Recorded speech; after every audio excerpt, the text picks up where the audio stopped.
నమస్తే. వరద నీటిలో బిక్కుబిక్కుమంటూ గడుపుతున్న బాధితులు ఎప్పుడు నీరు తగ్గుతుంది, తిరిగి ఇళ్లకు ఎప్పుడు వెళ్తామా అని ఎదురు చూస్తున్నారు. కొంతమందికి ఇప్పటికీ పూర్తి స్థాయి సాయం అందలేదు. విజయవాడలోని సింగ్ నగర్లో తదితర ప్రాంతాల్లో వరద నీరు తగ్గుముఖం పడుతున్నా ఇప్పటికే కొన్ని చోట్ల కాలనీలు పీకలోతు నీళ్లలోనే ఉన్నాయి.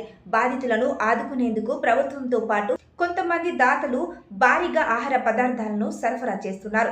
అయితే వాటిని వరదలో చిక్కుకున్న వారికే సక్రమంగా అందించలేని దయనీయ స్థితికి నెలకొంది. వాహనాలు, పడవలు వెళ్ళగలిగే ప్రాంతం వరకే వాటిని తీసుకువెళ్లి అక్కడ పనిచేస్తున్నారు. దీంతో వాటిని అందుకునేందుకు వచ్చేవారికే లభిస్తున్నాయి. వరద నీటిలో ఇళ్లలోనే ఉండిపోయిన వారికి అందడం లేదు. హెలికాప్టర్ల సాయంతో అందిస్తున్నవే తీవ్ర వరద ఉన్న ప్రాంతానికి అందుతున్నాయి. పంపిణీ సక్రమంగా లేకపోవడంతో ఆహార పదార్థాలు చాలా వరకు వృధా అయిపోతున్నాయి.